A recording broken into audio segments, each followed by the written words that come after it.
Welcome to the Thrive Careers Podcast, the show that helps you move your career confusion to career success, hosted by the extraordinary Olajumoke Fatoki. Each episode is packed with expert insights, real-life stories, and practical strategies to help you land your dream job, level up, and build a career you love. No more guesswork, just clear, actionable steps to help you thrive. If you're ready, let's jump right into it.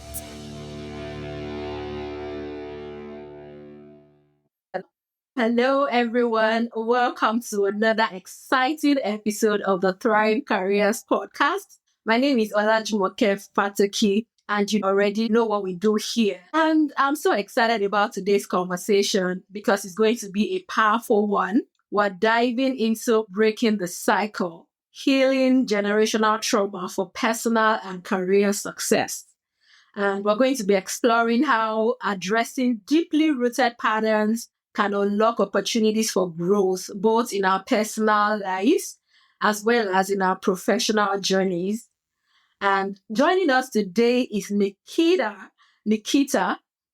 a remarkable advocate and thought leader in this space. And guess what? I'm just going to allow Nikita to introduce herself to us, and then we can take the conversation further from there. So over to you, Nikita. Let our audience meet you. Hello, everyone. It is so exciting to be here with Ola and discussing this very important thing that is often overlooked. I'm Nikita Peck, and I am a licensed clinical social worker, licensed therapist in the U.S., over a decade now, working with people, helping them to heal their trauma, rewrite their story so that they can level up and grow. I do a lot. People laugh at me because I'm Jamaican, and they say Jamaicans do a lot. So I am a therapist. I'm trained as a doula as well and a yoga teacher. And so I use all those roles to come together to inform our practice in helping people. So that's a little bit about me. I'm really excited to chat with you guys. Amazing stuff. Thank you for sharing with us, Nikita. We're so excited to have you. All right. So we have, there is a way that we start our show, and it's always been an icebreaker. It's kind of a fun one just to help us ease into the conversation. So let me know when you're ready and I'll shoot. All right. So this is all about career. And so we've sort of coined a career related question and make it fun. So I'd ask you, Nikita, if your career journey were to be a movie, what would the title be and why? Oh my God. That is such a great, okay, so if my career journey were to be a movie, what would be the title? I think the title would be Coming Back to Home, like coming back home, because my career started obviously as a social worker. And I remember the reason why I got into the career was because of my grandmother. Ironically, interestingly, she was not in the field. She didn't work. She was a stay-at-home wife and mom. But her impact, the impact that she made just living, she didn't work. She lived, she served the community. And the impact that she made alone inspired me to get into the field of social work and therapy so that I can make that same impact, that she made in the community, just living. And so my career path I dealt with a lot of pivoting. I pivot to the birth world with moms and the yoga world. And essentially now I pivot back to just kind of showcasing and sharing stories around our culture and our heritage and how that informs our drive for impact, our drive for purpose. So I think that's what it would be, coming back home. Amazing stuff. I love it. I love the historical, background that you have to it. It's very significant, and I love that. Thank you so much. Coming back home. Interesting. Thank you. All right. So now we are getting ready to move into our conversation for today. And so we're going to start on the note of, being on the same page. We want people to understand what we're talking about. So definitions, a little bit of background, and then we'll take it up from there. So let's understand generational trauma a little bit. So for those who are unfamiliar, with this term, how would you define generational trauma? And why is it important to address it? So in my work, I've discovered that everything is interconnected. This life is just a cycle, if a fabric that's connected from the past and the past and the past. Everything informs what we do now. And so for a long time, we've looked at trauma and all these issues that we face in mental health as just your issue, like the person seeking help, just your issue. But in reality, as I've done the work, I realized that there is a huge, huge connection between how you show up in the world today and how you experience life in your early experiences. And how you experience life, it depends on how your parents experience life. So generational trauma is really looking at the connectedness of the stories, the experiences that you experience, your parents experience, their parents, and even ancestors before you have experienced. So it's really impacting to think about. There are ancestors who we do not even know of, right? We don't know them, we don't know their story, but they walked this earth. What they experienced have been stored in their bodies, and passed down every generation. Everything that you teach your kids, it's going to be passed down to descendants who you never will see. And so it is a beautiful thing because we are so connected as people, because we keep and we carry the things of our ancestors, and we will carry those things on and pass them on to descendants. So it's almost like I like to think of it like, for people who are real spiritual and they like to think of like the multi-dimensional things. It's almost like in the present, we are holding the past and the future at the same time. And so generational healing and trauma is very important, because if you don't realize that what happened in the past affects you today, you will continue that cycle. You won't know you have the power now to change the future. You have the power now to change the trajectory of your descendants in the future. And it's not just your own descendants, but the people who will come before you. So you can impact the community to impact the next generation. Amazing, amazing stuff. So I'd like us to just break this down a little bit more further and make it even more practical. So what are some common ways that generational trauma can manifest in our lives and careers? Some people might have been seeing these patterns and they don't even know what it is. So what are those signs, those common ways that they tend to show up in our lives and our careers? That is such a powerful question that needs to be a discussion that we have often, because we don't think about it. We just think of how we show up as just who we are. But who are we? We are us, but we are also our ancestors. And so it's important because, and how it shows up, I see a lot in foreign, being in the United States. I'm going to speak from that perspective because that's where I come from. And my family is Jamaican, Caribbean people. And luckily, I was raised in a community where it was a lot of Caribbean Americans. So it was intertwined. But a lot of times, in our foreign experiences in the US, we are shaped by stories and beliefs of our parents. The immigrant story is that you come to America for a chance of being better. And so that often, and you have to be better, you have to be at the top, you have to.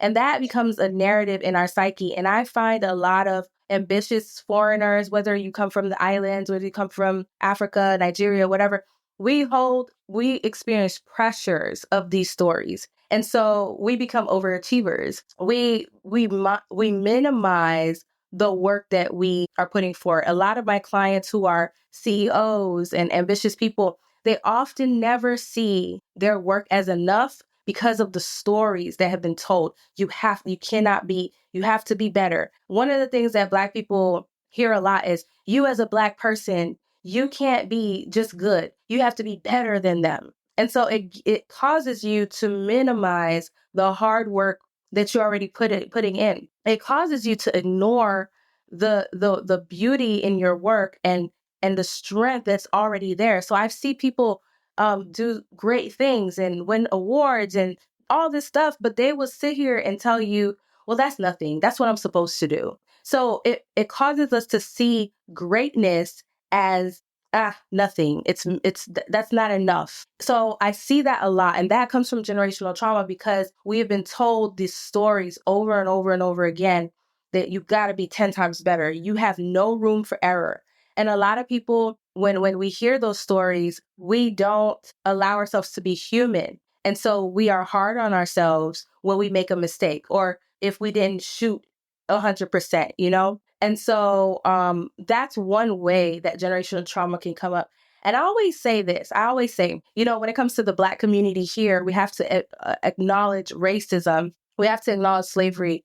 And, you know, we always look at slavery as impacting the psyche of Black people, but it also impacts the psyche of white people. So that's where you find in the workplace, you'll find micromanaging and microaggressions from white people to Black people and minority people. You find that, and that is generational trauma as well, because they didn't deal with that themselves. And they carried on those things from their ancestors. And then Black people or people of color come into those workspaces and they can respond in a different way, right? They can respond. I know you guys probably heard of the stress response that we all have, right? Fight, flight, or freeze.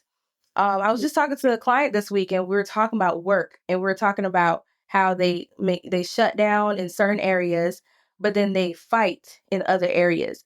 And in workplaces, black people or people of color or minority cultures might find themselves shutting down, right?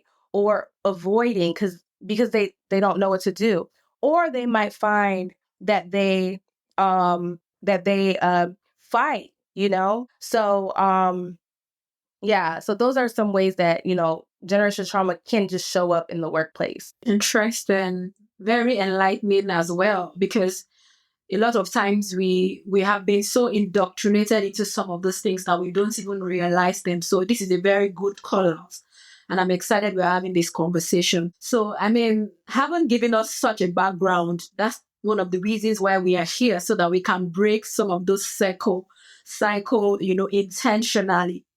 So, what are those steps that individuals can take to begin to heal from generational trauma? Yes.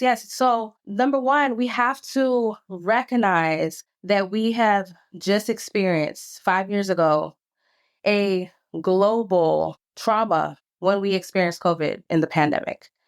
And so that actually that was in a very pivotal time period, because right when COVID happened, we were already in this social media digital age, right? And COVID actually pushed us in isolation. It pushed us further in this digital age, which continued to create isolation. The first thing we need to do is we have to get into communities. We have to build communities and support.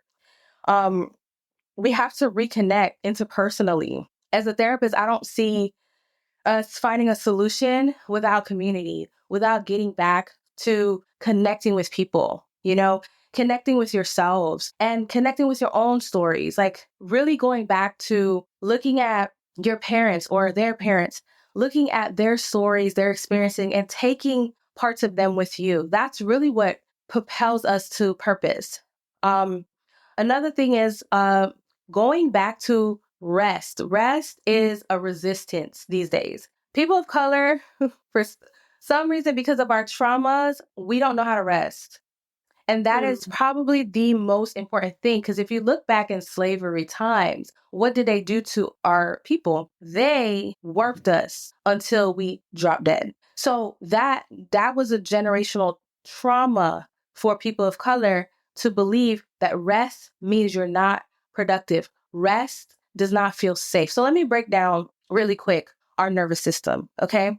So our nervous system is there for us to be aware of a threat, right? It's there just in case you're in the woods, right? And a bear comes, your nervous system, your stress response kicks in, your heart starts racing, your pupil dilate, so that you know to run or fight or freeze so that you survive. Okay. But that continues today. That continues to keep us alive today. However, our nervous system hasn't evolved well yet. It doesn't know the difference in a bear and something, just perceived threat. And so our nervous system reacts the same way. So when we as people perceive rest as unsafe, we almost perceive rest as a threat. And so our nervous system reacts that way with anxiety, with overthinking, with worry, with chest pains. Oh my God, I'm not doing enough. I think the number one thing is we need to start to embrace rest. And rest is not just going to sleep. Rest is to stop, turn off that computer at 5 o'clock, setting boundaries, setting realistic boundaries in the week. If it's, I'm not taking work home, or if I'm cutting off work at 5 o'clock, or on Sundays, I'm not doing any work. I'll leave work on the Saturdays, and Sundays I'm not. We have to set boundaries around our time and our energies. We just have to. Another thing, because this is a nervous system thing, this isn't just in our heads like our parents have told us, right? Oh, you're depressed, you're anxious, get over it. It's not that. It's not that simple. This is our actual bodily nervous system reacting. So when you're feeling stressed, your body is literally feeling that. It's not in your head. I just want everybody to know that, right? So I'm going to give you guys a tool to take with you if you haven't heard it yet. It's called a grounding exercise, okay? So you are going to tap into your 5 senses, okay? The first thing you're going to do is you're going to stop and you're going to look around and you're going to look at for 5 things that you see with your eyes. Now, when you do this, you're using your sense of vision, and that is helping you stay present in the moment, right? So you're going to look at maybe the tree, but you're not just going to look at the tree and say, oh, just a tree. You're going to look at the tree as if you're an alien from outer space and you've never seen a tree before. And this is your first time seeing a tree, and you're going to study the tree. You're going to look at the colors. You're going to look at the texture. The next thing you're going to do is find 4 things that you can hear. Okay. So maybe it's the cars. You're going to listen to the sound as if you've never heard that sound before. You're going to listen to for the birds. You're going to listen to it for water. You're going to listen to this. Then you're going to find 3 things that you can smell, right? You're going to find 2 things that you can touch, and you're going to find 1 thing you can taste. So you're going to utilize your senses to bring you back in the present moment. Okay. I would say the next thing you want to do, obviously, go work with a therapist so that you can start to discover the patterns, the stories that you have been told or you have developed over time so that you can reprogram those beliefs about yourself. I love working. One of my favorite things to do with clients is work on their core beliefs. Like, what do you believe about yourself? And a lot of clients will be like, I'm a failure. I'm not good enough. This is not good enough. I need to work harder. And if you have those beliefs, you will never be satisfied because you'll constantly work. And so you want to work with someone to reshape these beliefs. But if you want to, if you don't want to go to therapy, what you can do is you can journal often and start to rewrite these stories. I am this. I can this. And it sounds so basic and elementary, but it's such a powerful, powerful tool. Okay. So we want to rewrite our stories, embrace rest, right? We want to ground ourselves, and we want to connect with people, connect with community. So impactful. So impactful. I loved each point, reconnecting with ourselves, work with people who can also help us, to uncover some of these things, because so many of them are so deep seated that we are not even aware. Sometimes you took like 5 questions in one. Because I was going to ask you, to share if there are tools, that people can use, and you already spoke to that, and that's fantastic. Thank you so much for sharing that. And I loved how you also incorporated the use of our 5 senses. That is truly phenomenal, and how we can bring ourselves back into the moment using that. I think that is really critical. Thank you so much for sharing that with us. All right. Thank you, Nikita. So we'll move now to the next question. Like I said, you already skipped, a few questions. So I'm just going to move to the next one. So now drilling it down to the audience that we are speaking with, who are mostly professionals. And at every point, you'll be saying things that everyone, can pick 1 or 2 things from, but let's just drill it down a bit more. So how can addressing generational trauma help professionals overcome workplace challenges like imposter syndrome or fear of failure? That's definitely important. I think the workplace culture needs to talk about trauma. I think we've mistakenly believed that trauma is just personal life and work and you're a robot. It doesn't exist like that. We are intertwined. We're still a human being. and your trauma, how you were raised, how you believe is going to show up in the workplace. So understanding that will definitely help you rewrite the story. Um, Again, like that idea of fear of failure, that imposter syndrome comes from your belief, your core beliefs about yourself and others. So I know I've worked with a lot of people who may deep down inside the narrative they received maybe as a child or from society, because generational trauma doesn't just come from your parents, it comes from what society says, right? Your beliefs come from society. And so I know a lot of clients who would believe, core belief is that maybe a person, a white person is more qualified than them, right? And so they will feel intimidated and they will feel, they wouldn't even try because they already feel like I'm an imposter or I'm going to fail. So, understanding where your story comes from, where this story comes from, whether it's your parents, whether it's society, whether you grew up, even in the United States, like people who grew up in the South have a different experience than people who grew up in the North, like New York and stuff. And so knowing what your community, the stories of your community is important into releasing that. And so, again, when you rewrite your story, you are rewriting the trajectory of your careers, because when you go from something like I am a failure to I can do whatever I put my mind to. And I know as kids, we hear that, right? You always hear that. It's so funny. You always hear that as a kid. You can do whatever you put your mind to. But do we really believe that?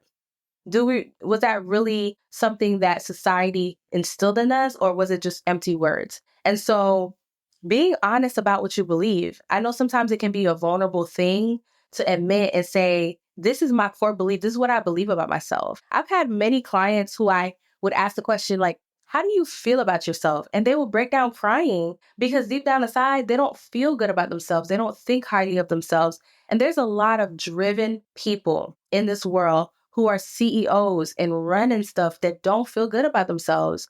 And I think it's about being vulnerable. Vulnerability. So Brene Brown, she's a great social worker and researcher as well. She really talks about vulnerability, and she talks about it on a large scale, but she actually talks about it in leadership.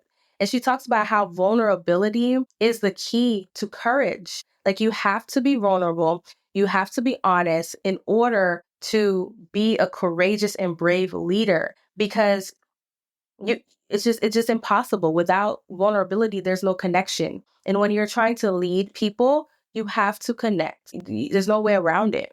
Or you can just be a micromanager who no one likes. And that kind of leader or that kind of person, no one wants to follow you. No one wants to work with you because you're not really connecting. Connection is not just in the family, we're connecting, or schools, we're connecting. You have to have connection in the workplace. And if you have a bunch of people who are not aware of their trauma, not aware of how these traumas are passed down, then collectively we can't make changes. So we have to understand that from a collective perspective. Um Side note, I know that some of us know that TikTok was banned for like a day. And then that day was actually very powerful for a lot of people. Why? Because a lot of people transitioned to another app called Red Note. I think it's called Shuahongshu in Mandarin. And so all these Americans flocked to this app and were culture shocked from an app. They didn't go to China. We went to an app and we were in culture shock because we were like, why are all these people so nice and welcoming us? What the heck? What is that? Everybody, it was like, welcome TikTok refugees, welcome Americans. And people were just so shocked at this. And we had a lot of dialogue with the Chinese people over this app. And what we realized is like places like China and all these other places have a collective perspective on like community. Here in America and other Western cultures, we have an individualistic perspective. And so we're isolated.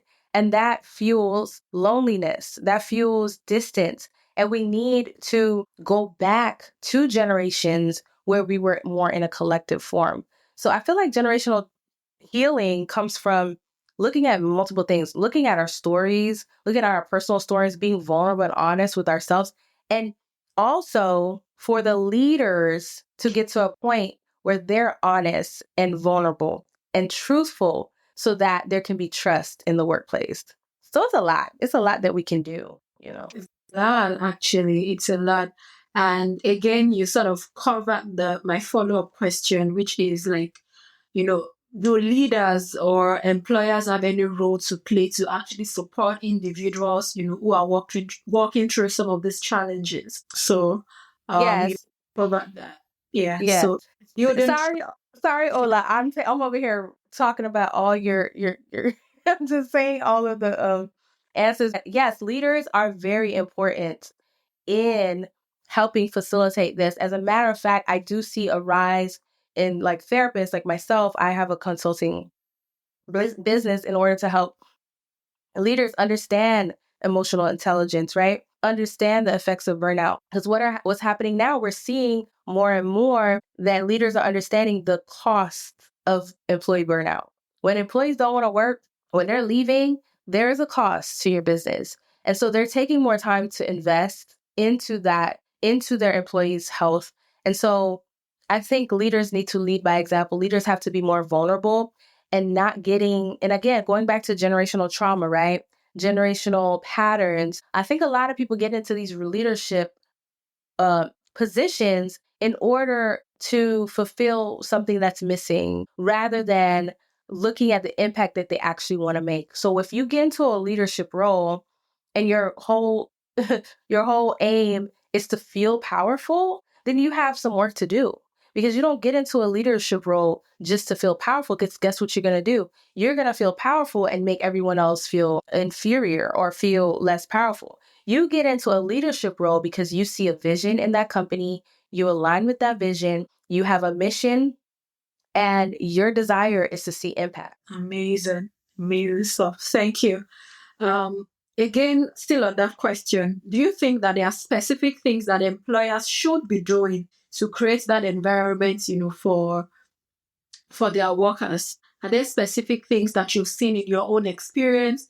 Are there tools that organizations can put in place, to support and to even create awareness about some of these things? Yeah. So I've been a social worker my whole career.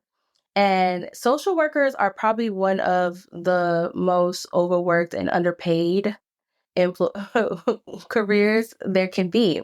And so I've watched my own experience as a social worker being burned out. Like we've had caseloads of 100, 200 people that we had to see every month. How do you see 200 people every month? I don't know. I think the problem in a lot of workplaces is that the decision makers are not those who've experienced what it is to be the frontline workers. That is a huge issue. There is a huge disconnect. I think number one, they need to have people in leadership who've actually walked the walk, or who actually cares about the work and the experience and the environment of the workers or the frontline people. So I would say we need to shift leadership around. We need to have a diverse leadership culture, right? In the company. When you see a company and there's no person of color, there's no women leaders, that is a problem, because how do you have different perspectives? If you have leaders who are all the same cultural background, the same everything, you cannot make decisions that are helpful for the collective people. You are going to make decisions that is just from your perspective. You're not going to understand the perspective of other people. And so I think they need to diversify leadership for sure. The leadership has to also be aware of the actual work, like know what that work is like.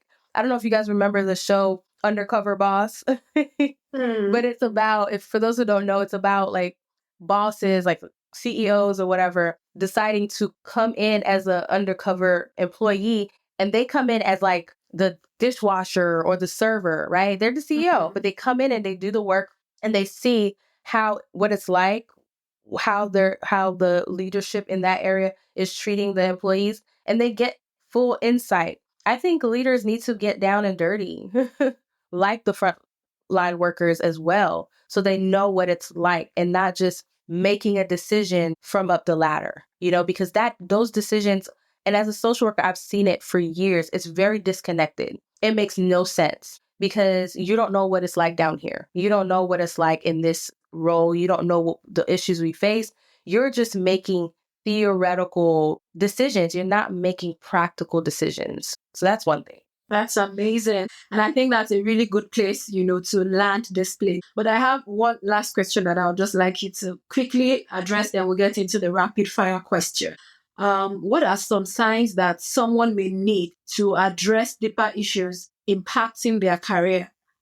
How do you know that, you have deeper issues that are impacting your career? What are those signs that once you begin to see them, you know that you need to address them? Oh, so I'm going to speak again from a mental health perspective, maybe signs and things that I hear a lot of. I work a lot with corporate folks who, high achievers, like they've always kind of done it. I would say some signs is, number one, you feeling overwhelmed. You're feeling overwhelmed and it's starting to feel really hard. Even if you're just feeling a little overwhelmed, I think the key is prevention. The key is dealing with it early. Don't wait. Hear me, guys.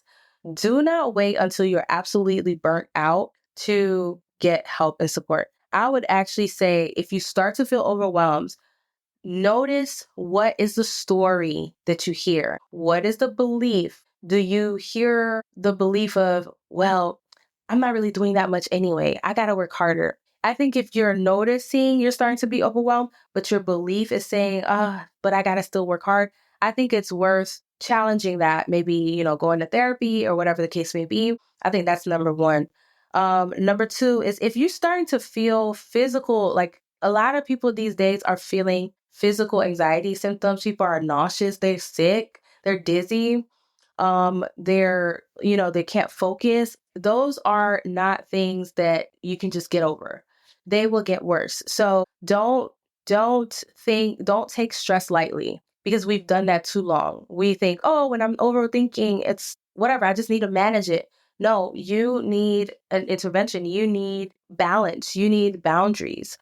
When you start noticing that you cannot put work down, if you are noticing that you're constantly working and never getting to a point where you can feel comfortable putting work down, it's time to recognize that there are some deeper issues there.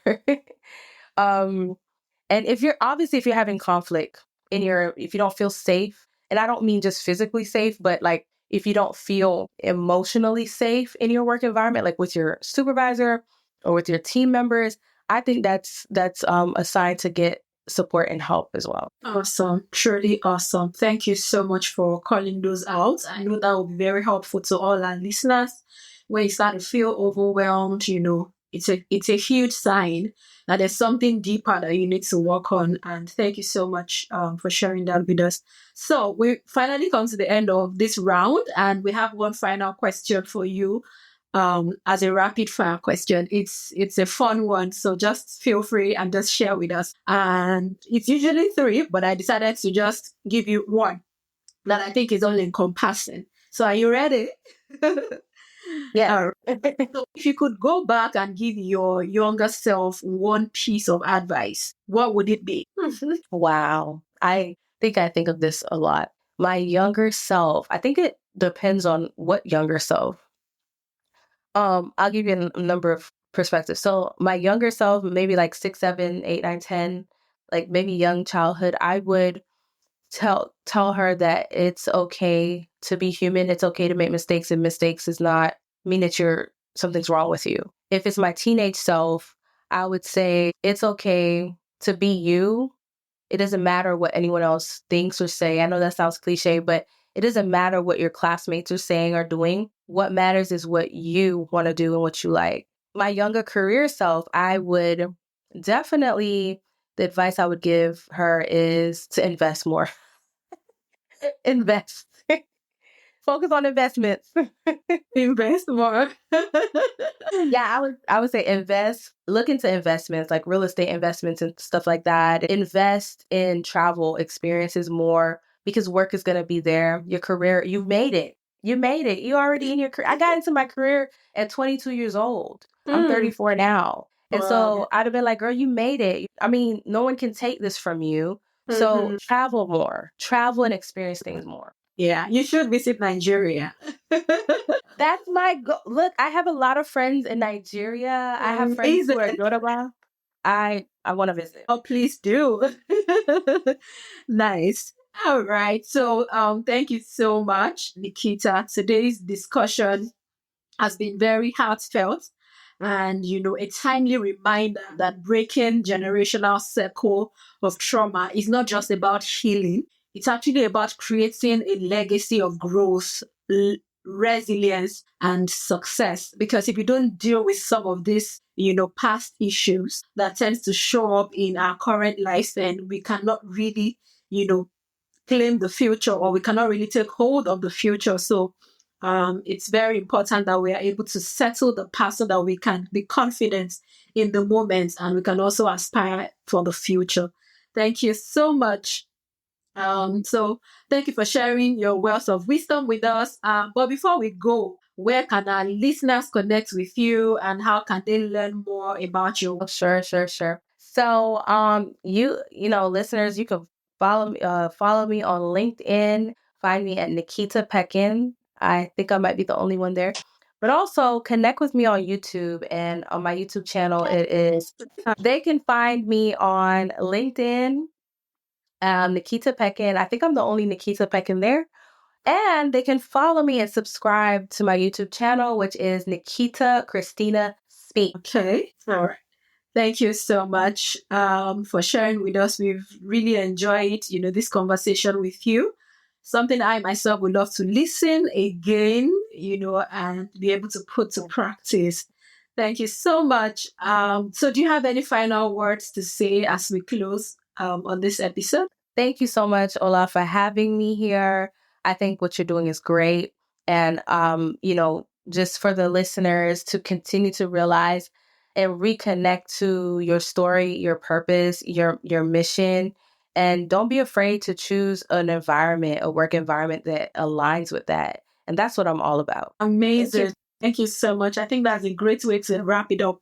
Do not be afraid to choose the kind of environment, that aligns with who you are. Thank you so much.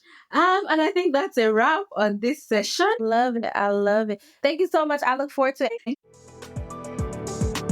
And that's it for today's episode of Thrive Careers Podcast. I am Olajumoke Fataki, reminding you that no matter where you are in your career, you have the power to rewrite your story.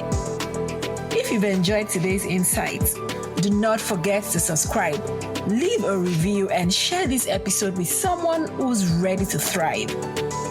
If you have questions or topics you'd like for me to cover, let's connect. I would love to hear from you. Remember, clarity creates confidence, and confidence leads to success.